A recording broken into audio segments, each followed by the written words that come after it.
The first thing I surrendered at the gate was my phone. A 20-something acolyte in rough-spun linen slid it into a copper bowl as though it were a serpent to be defanged. The second thing I surrendered, though I didn't realize it at the time, was the comforting certainty that the worst things in my life lived safely in the past, where they could stay put. Stillness, a digital fast and contemplative retreat, occupied 6,000 fenced acres of Montana scrubland once slated for an open-pit mine. Now the cabins, greenhouses, and meditation yurts looked like an eco-village brochure. Sun-bleached wood, pollinator gardens buzzing, solar panels angled to the thin October sun. Behind the wholesome facade was a rumor. People left here changed, terrified of talking about why. 2 had vanished altogether. I'd drawn the short straw at Verge magazine to find out what stillness was hiding. My cover story was simple. Mika Barnes, burned-out UX designer seeking offline clarity. My real name, Michaela Chu, appeared nowhere. I wore an analog watch and packed a cloth-bound journal, a snorkel camera embedded in its spine, plus a micro voice recorder sewed into my sports bra. Whatever was happening in this place, I meant to bring it back. "Welcome to the hush," murmured the gate acolyte. She clipped a braided reed bracelet around my wrist. "When you're ready to speak again, it will unbraid itself." Cute line. Cult recruiting always seasoned their metaphors with Hallmark salt. A cluster of newcomers and I were led to Orientation Rock, where Dr. Orion Vale addressed us. He was shorter than his TED Talk suggested, his salt and pepper hair ponytailed, his eyes catching pinpoints of sun as if storing them.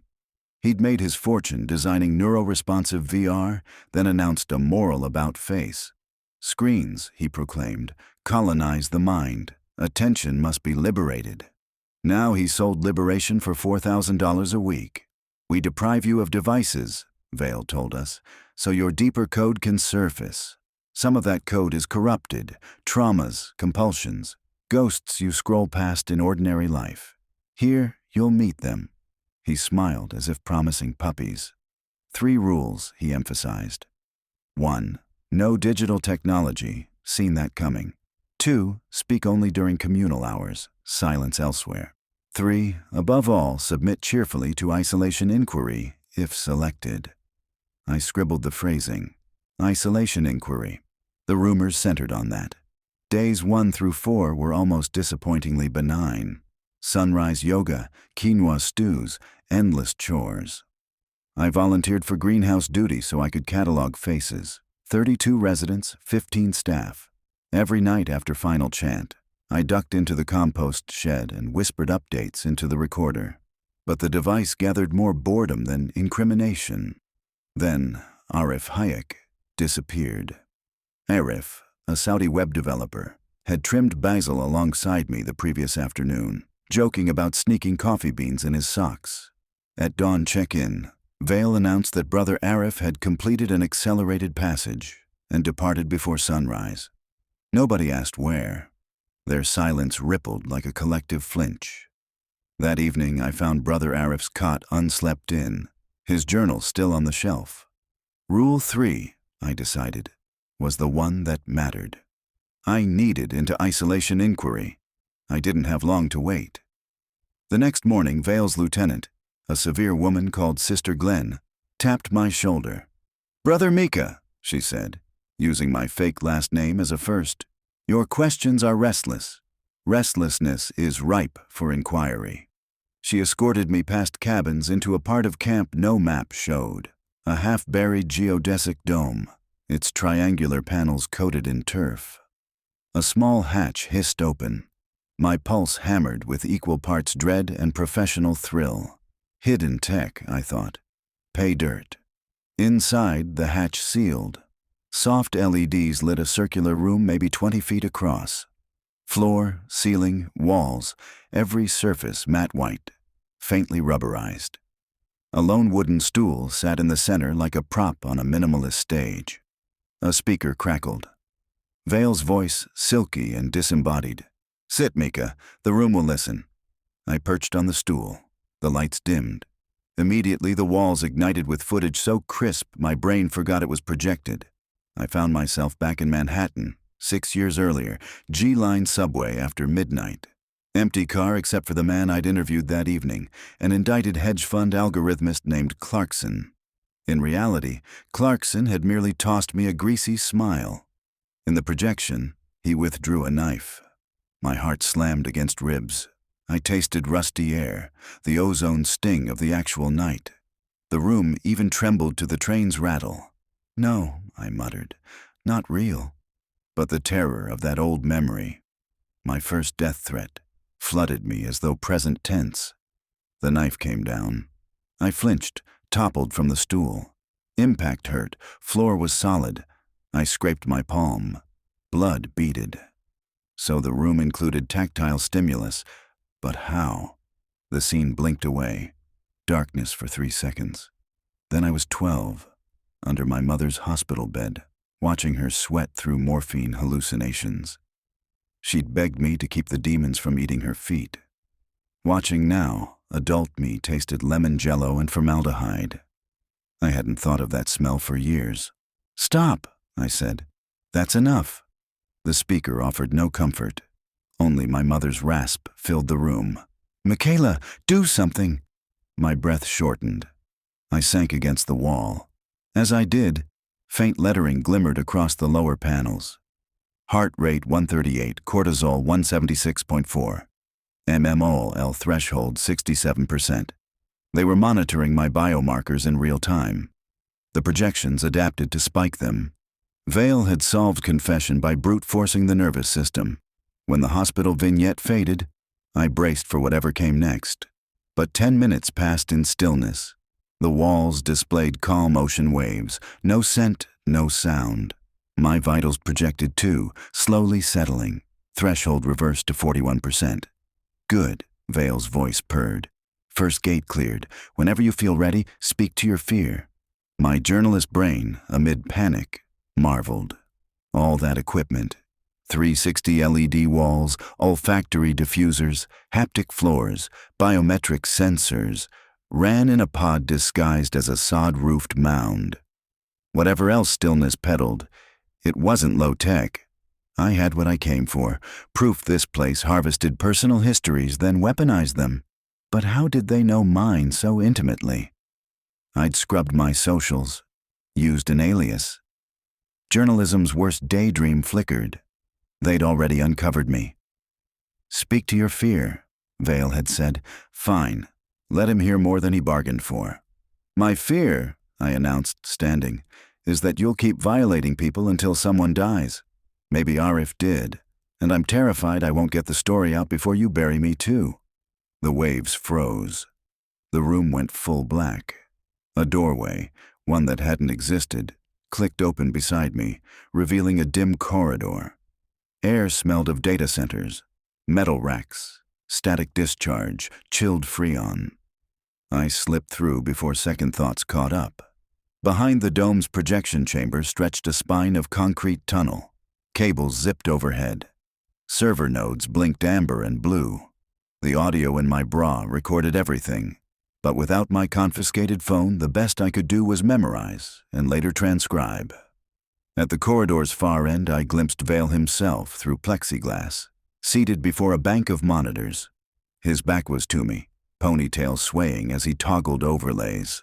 Even from here, I recognized my own biometrics and vid feeds of the chamber cycling through angles.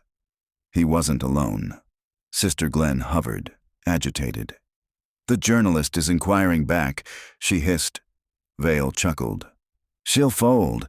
They always do once the algorithm plumbs level 2. He tapped a key. Instantly, the monitors filled with streaming text, scraped social accounts, credit bureau snippets, sealed adoption record. All tagged Michaela Chi Yu. They hadn't just found my real name. They'd mined entire databases. Stillness outlawed screens, sure, except the ones it used to strip mine us. I should have retreated, but anger propelled me. I yanked the corridor's fire suppression lever. White fog halon whooshed. Alarms hooted. Vale and Glenn spun. Glenn slammed a console switch. Blast doors hissed. I ran, back through the tunnel, into the chamber, out the hatch, except the hatch wouldn't budge. Magnetic locks. I pounded until skin bruised. Behind me, the projection walls blinked awake, now cycling random dread imagery. Snarling dogs, plane crashes, rotting teeth. Panic's copper taste surged. They were flooding me with generic stimuli, enough to keep me incapacitated while staff reset the server hall. I pressed my back to the hatch and did what Vale didn't expect. I slowed my breathing. 4 count in, 6 count out. Years of therapy had taught me that trick after the subway incident. The biometrics projected on the walls in 12-inch Helvetica, heart 118, 112, 93, cortisol trending down. The images faltered as though frustrated. Dogs dissolved to static. Text replaced them. Inquiry escalation. Level 3. Caution, cardiac event risk above 79%. The system had throttle governors. Killed too many guests and word might leak. Fine. I kept breathing, even as the room tried new tactics. The hospital again, this time mother screaming. Projectors projected, speakers howled, floor vibrated roach skitter under my feet. But my body remained my own. When readings hit safety zone, the hatch unlatched automatically. I slipped out as Glenn rushed in with 2 guards. None expected me upright. I darted sideways and barreled toward daylight, ditching cultivated silence for a howl nearly feral. Camp residents scattered from the garden paths as I sprinted past the communal fire pit. My lungs burned, but nobody dared tackle me. Their rulebook didn't cover a target in open rebellion. At the gate, the same acolyte stood blinking in linen purity. I seized my phone from the copper bowl and didn't stop running until the sagebrush gave way to gravel road. Wild cell signal flickered. After half a mile, I caught a bar. I dialed my editor, collapsed in dust, and vomited the story between breaths.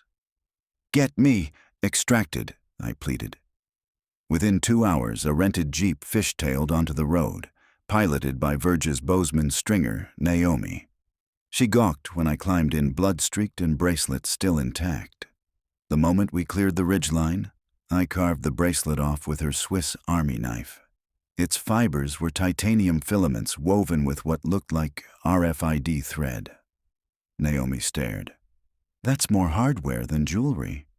"Evidence," I said, pocketing it.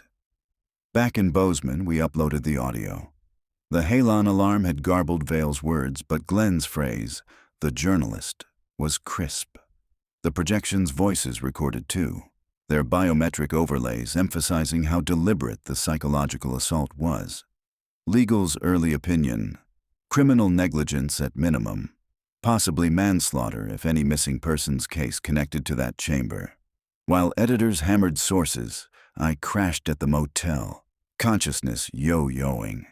Nightmares uncoiled, but they were ordinary now. Dream flimsy, nothing the room's amplifiers could weaponize. At 2:40 a.m., Naomi banged on my door. "Michaela, Arif Hayek just surfaced online. He posted a video. We watched on her laptop. Arif sat in some motel that looked exactly like mine, eyes wild-rimmed. This message is for anyone at Stillness," he said. "Leave now. The room killed Sahana. She didn't survive her fear cycle. They made me film the body as proof for their insurance. I escaped." My pulse iced over. Sahana Singh, the community college professor who'd braided my bracelet on orientation day, gone. Verge published the piece at dawn. Headline: "Into the Fear Chamber, How a Digital Detox Cult Weaponized VR to Kill." By lunchtime, FBI vans rolled up Stillness's dusty drive. I'd like the story to end there, with justice neatly done. But tech seldom yields so cleanly. 3 months later, a package arrived at the magazine addressed in looping fountain pen curves. Inside lay a thumb drive and a note. "Michaela, inquiry never ends. Find the door before level 2. OV." Against every protocol, curiosity made me slot the drive into an air-gapped machine. A single file autoplayed. Footage from the chamber, time stamped the hour after my escape. Vale sat alone on the stool. Around him, the walls showed endless blank white. His vitals floated. Heart 45, cortisol 0. He stared straight into the camera. "My fear is already surrendered," he said softly. "There is only what comes next." The file cut there. We forwarded it to the bureau, but I kept a copy. Some nights, insomnia pulls me to watch it again, hunting for tremor or eyelid flick. Any sign he wasn't as invincible as he seemed. I never find one. Still, if Vale is out there planning another hush, he'll have to do it without the secrecy that powered the first. Survivors formed a consortium. We tracked domain registrations, shell LLCs, hardware shipments. Maybe he'll surface. Maybe he won't. The fear chamber taught me paranoia's gradient from survival tool to prison. I work at keeping mine on the useful side. When flashbacks threaten, I do the same breathing I did against the hatch. In for 4. Out for 6. My pulse drops. The memory haze clears. I remind myself that room's power depended on stolen data and sealed doors. I know the trick now. I speak to my fear before it can speak to me. Because the hush likes silence, the simplest rebellion is sound. I keep talking. In podcasts, panels, articles, even this paragraph. I tell audiences that your past cannot ambush you when you haul it into daylight. I tell them systems that monetize fright will always fail once someone refuses to be frightened. Mostly, they believe me. On stage with lights hot and applause thick, I almost believe it myself.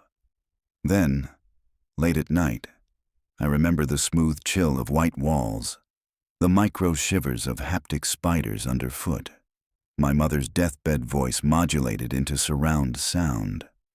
On those nights, I hit record and talk it through, an audio diary no editor will ever publish.